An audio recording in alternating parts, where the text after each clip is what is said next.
is Sahil Khan and you are watching my YouTube channel Sahil Khan. So if you are new, so please subscribe my YouTube channel and press the bell icon for never missing latest update. So guys, in previous video we saw what is tense, and in this video we will discuss about these topics. So without any time waste, let's start. So friend, हमने पिछली video में देखा था tense क्या होते हैं और उनके कितने टाइप्स होते हैं, और इस वीडियो में हम देखेंगे प्रेजेंट टेंस, जो कि टेंस का पहला टाइप है, यानी कि पहला प्रकार प्रेजेंट टेंस। तो हम देखेंगे प्रेजेंट टेंस के कितने टाइप्स होते हैं और उनके हिंदी नाम क्या होते हैं। सो फ्रेंड, चलिए स्टार्ट करते हैं।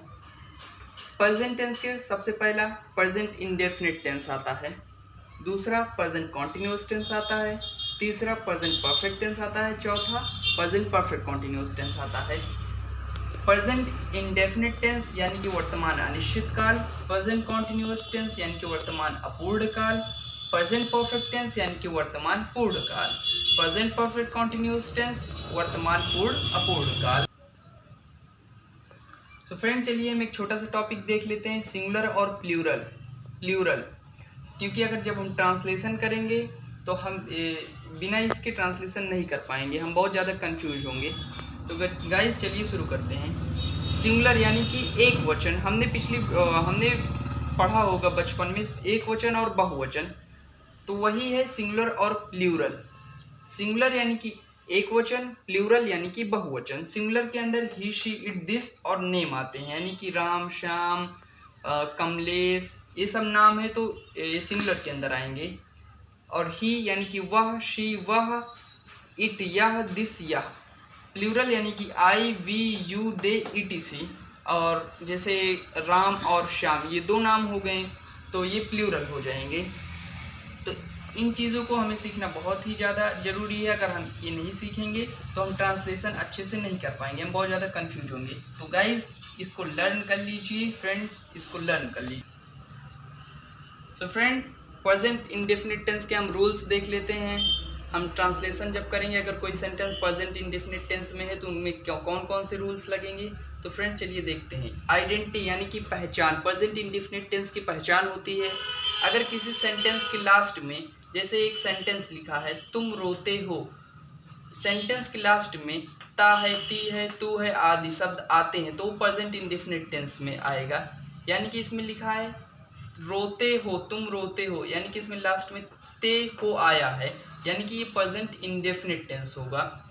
तो ये अफर्मेटिव सेंटेंस है। अब अफर्मेटिव, निगेटिव, इंट्रोगेटिव और इंट्रोगेटिव निगेटिव हम टेंस के अंदर पढ़ते हैं। सेंटेंस के कई प्रकार होते हैं, लेकिन इतने ही सेंटेंस को हम टेंस के अंदर पढ़ते हैं। तो सबसे पहले हमारा अफर्मेटिव सेंटेंस है, यानी कि साधारण वाक्य।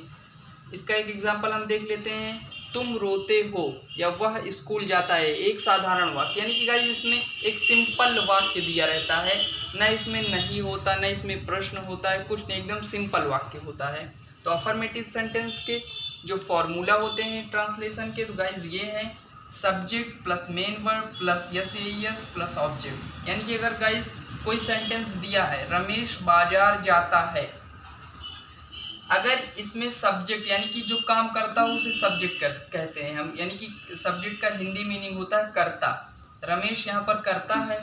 अगर यहाँ पर सिंगुलर है, यानी कि जो सब्जेक्ट है वो सिंगुलर है, तो सिंगुलर के अकॉर्डिंग हम फॉर्मूला लगाएंगे। अगर प्लूरल है तो हम प्लूरल के अकॉर्डिंग लगाएंगे।